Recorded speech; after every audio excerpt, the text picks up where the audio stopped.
Hey guys, Aaron here, and grass is greening up. April's here now. It's almost time to make some money installing sod for people, installing new lawns for people. Every year, the same thing. April, March, April, May, people start calling. They want their lawns replaced. They don't want to seed it. They want instant results, so they go to sod. That's where I come in. Every year, same thing. Oh, hi. We just moved into this house. There's weeds everywhere. Can you remove our lawn and reinstall a new one? Oh, hi. Our dog killed all the grass. We need it. We're time for a new lawn. Oh, hi. We just had a tree removed and it was so shady that the grass never grew. So these are all the kinds of calls I get every year. If you don't know, my name's Aaron.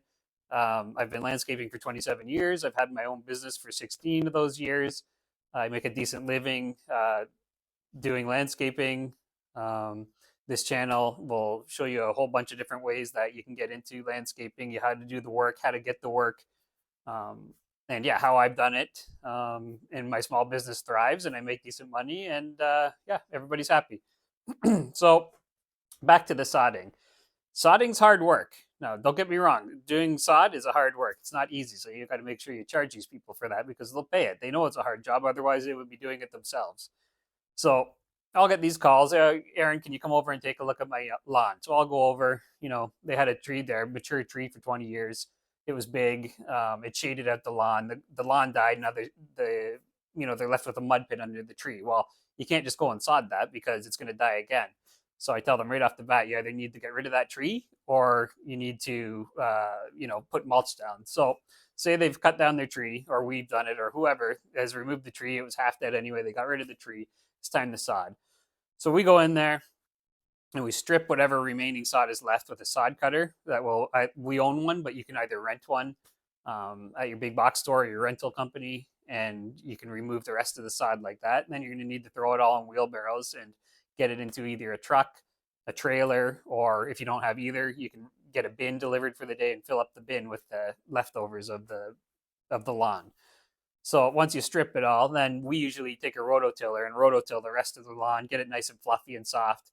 We sort of rake that around. Then we come in, we have topsoil. There's triple mix soil, which is good for gardens and such, but there's topsoil, which is screened soil that basically when we dig out for interlock or remove sod or, the fill, they put it through a sifter, they clean it out, they get the rocks out of it, and then you're just left with topsoil. They sell it back to us, and that's what we use for under our sod around here.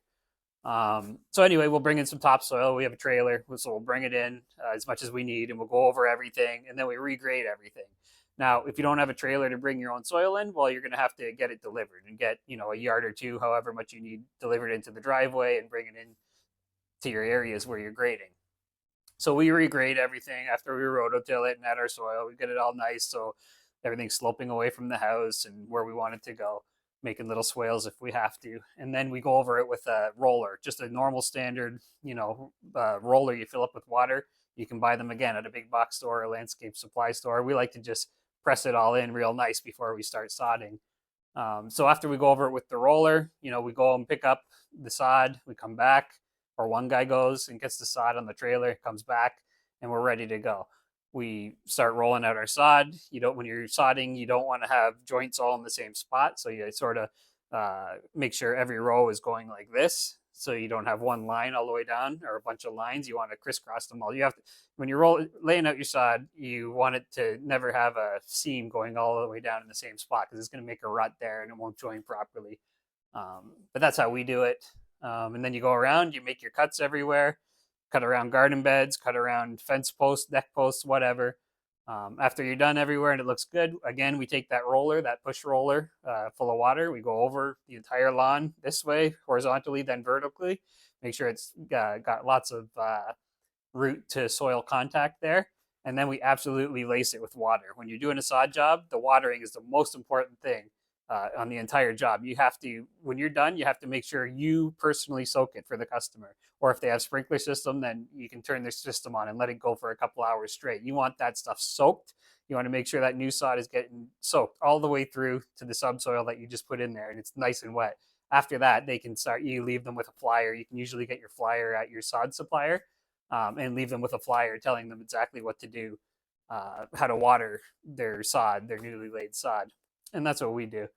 If I can and they don't have irrigation, I always throw it out there that we do irrigation. We don't personally, we have someone who we subcontract it to, but I always try and upsell that irrigation system to them, because then you know you're not coming back, that they're going to actually water their sod because it'll be on a schedule.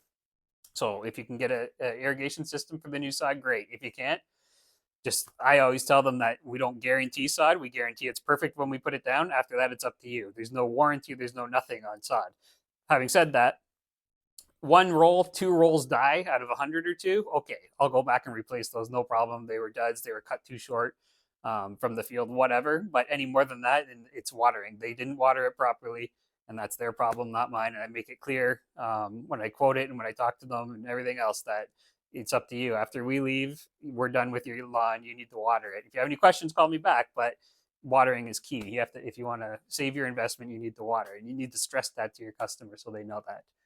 I'll give you a quick story. I got burned my first year, or was it the second? Either way, early in my career of my own business, I was doing this work. We were cutting grass every 2 weeks at this judge's house. The judge, big scary judge, Tony. Anyway, Tony was never home, and his daughter was home, and she ran a daycare. So every time we got there to cut his grass, it was trampled on. Toys everywhere. We'd have to move them out of the way, but trampled on from 20 kids running around all day, every day for years, right? So when we got his grass, it wasn't in the best shape. So every 2 weeks, I would email this guy and say, listen, Tony, you need to water your grass. It's getting trampled. The kids are wrecking it, whatever. So yeah, as we went throughout the season, I would email them, twice a month saying, listen, you need to really water your grass. We're in August now. It's still growing in spots, but the middle is getting trampled. You need to either replace it or keep the kids off it for a little while, whatever. Anyway, we get to, the end of October, middle of October, and Tony calls me up, absolutely freaking that his lawn's ruined. We wrecked it. We did this. We did that. He's the judge. He's going to sue me, blah, blah, blah. Well, I'm new to the business. I'm just in business 1 year-ish. And, I was sort of scared. So I was like, oh, geez, what am I going to do? So I didn't want to keep going back there because I was busy doing all my other houses. So I didn't have time to go back there. And he wanted his lawn removed and replaced at my cost. So I decided I would do it. I said, Tony, customer service, I have great customer service. I'm going to take care of you. Don't worry about it. Because earlier in your business, you don't want to get any bad reviews. You don't want any bad word of mouth. You don't want anything like that. So I thought, you know what? I'm going to hire someone to come and do this because I don't have the time. So I subcontracted the work out to someone, and it ended up costing $3,000 to replace his lawn. That's what I paid the subcontractor to go and do it. And then I came when the subcontractor was done. I checked the job. They did a good job. I paid them the $3,000. I knocked on the door. I said, hey, Tony, we're done. Don't ever call me again. You've got your free lawn out of me. I appreciated your business up until this point, but don't call me anymore. We're done. There's your lawn. I hope you water it. Don't call me when it's dead again. See you later. And I walked away, and that was the end of it. So that's a story. Don't be scared of these people. I was scared because he was a judge and he pressured me into replacing his lawn, and I thought I had to do that.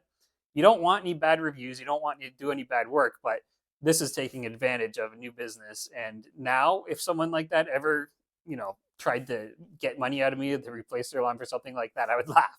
I would laugh and say, sue me, because one, I have the money to fight that with lawyers, and two, it just, I'm not stupid. They know as well as I do that has nothing to do with me or my guys, what happened there. So don't be scared of these people. Don't let them push you around. But for the most part, that's the only problem I've ever had. I've never not been paid by someone, knock on wood. I've always been paid. When I'm getting paid, I do payment plans, so there's never been a problem there.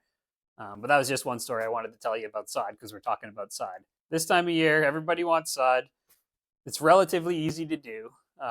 You can make decent money doing it, especially if it's a bigger area. You just got to do a good job, clean up after, let the customer know that they're on their own the water after you leave, and that's it. I've been doing this a long time. I've got other videos showing you how to do easier jobs for landscaping. So if you're interested, go take a look at those. Try and explain exactly what to do in all those videos. And if you like this, please like it and subscribe to the channel, because I'll have more like this coming soon. Thanks for being here. Have a great season.